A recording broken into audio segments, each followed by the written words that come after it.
tous et bienvenue pour cette nouvelle vidéo. Alors aujourd'hui je vais vous présenter les nouveautés de One UI 4, donc la nouvelle interface sur les téléphones Samsung. Donc comme vous le voyez, mise à niveau vers One UI 4. Alors les animations ont changé. Voilà, je vais très vite. Hop, vous voyez peut-être un effet un petit peu, hop, un peu d'étirement quoi. En gros, donc oui, il y a pas mal de nouvelles fonctions. Il y a les palettes de couleurs. Donc ça je dois appliquer le thème par défaut. Donc je vais vite le changer. Thème. Donc je vais appliquer le thème par défaut.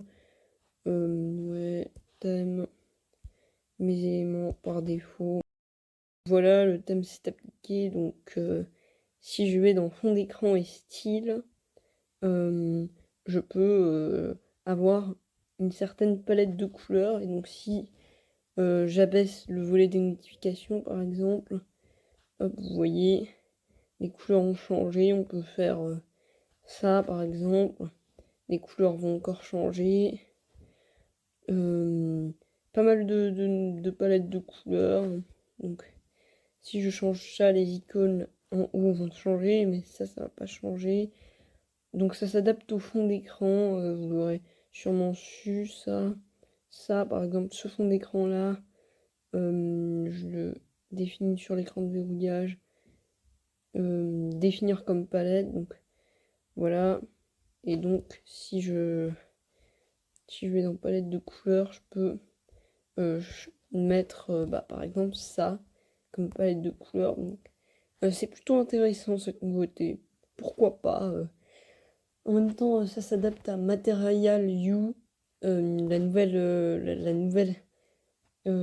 bah, la nouvelle interface sur Android 12. Donc, c'est vraiment pas mal. Donc, bon, vous aurez évidemment compris, One UI 4 inclut donc Android 12. Donc, c'est basé sur Android 12. Donc, et pour l'instant, c'est sur le S21. Donc, continuons avec les nouveautés. Donc, il y a la confidentialité. Si on va dans la rubrique confidentialité, on peut voir, comme vous voyez, hop, microphone, position, appareil photo. On peut voir vraiment l'historique, exactement l'historique de quand les applications ont utilisé le micro et tout ça. Et également les indicateurs de l'appareil photo et du microphone. Comme vous voyez en haut des notifications, du volet des notifications, là vous voyez il y a une petite icône en forme de micro, bah voilà. Également il y a la localisation approximative, donc vous pouvez maintenant avoir une localisation approximative pour pas dévoiler votre localisation exacte au cas où par exemple, vous n'en avez pas besoin, mais que vous voulez quand même votre localisation approximative, comme par exemple pour la météo, ça serait utile. Au niveau des claviers Samsung, on peut mettre des paires d'emojis animés. Alors ça, j'ai pas encore testé, mais pourquoi pas, quoi. Au niveau de l'écran d'accueil, bon, il y a des nouveaux widgets et une nouvelle présentation des widgets avec, comme vous voyez, des applications, donc Screen Time, Bixby Routine, calendrier, Chrome. Donc vous avez tout ce qui est widget a été redesigné pour être vraiment en forme de liste et regroupé par application. Ça c'était déjà le cas avant, mais voilà, là c'est mieux quoi au niveau des widgets. Et ça a été redesigné également. Si je vais par exemple dans le widget météo, d'aller voir. Donc par exemple, vous voyez là, là on a le nouveau widget météo qui s'anime. Voilà, c'est vraiment un petit peu mieux quoi. C'est c'est mieux que avant. C'est vraiment plus, Ouais, c'est plus intuitif et plus interactif. Donc maintenant, au niveau de l'écran de verrouillage, il y a quelques nouveautés. Au niveau de l'appareil photo, au niveau du zoom, on peut avoir vraiment des voir le zoom qu'on fait plus précis.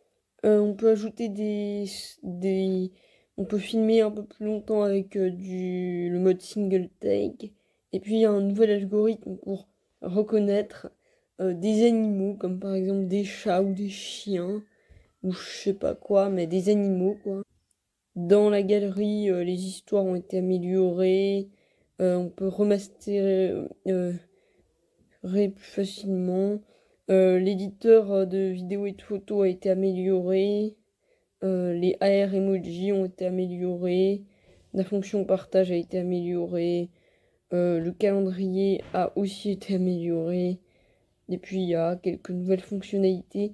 La maintenance de l'appareil, tout, pas mal de nouveautés. Il y a pas mal de nouveautés, mais je vais pas toutes vous les détailler maintenant. Mais la maintenance de l'appareil, comme vous voyez, c'est beaucoup plus intuitif. Ça, par contre, ça, je le savais déjà, cette nouveauté, que ça allait arriver lors des bêtas. Également l'effet de overstretch.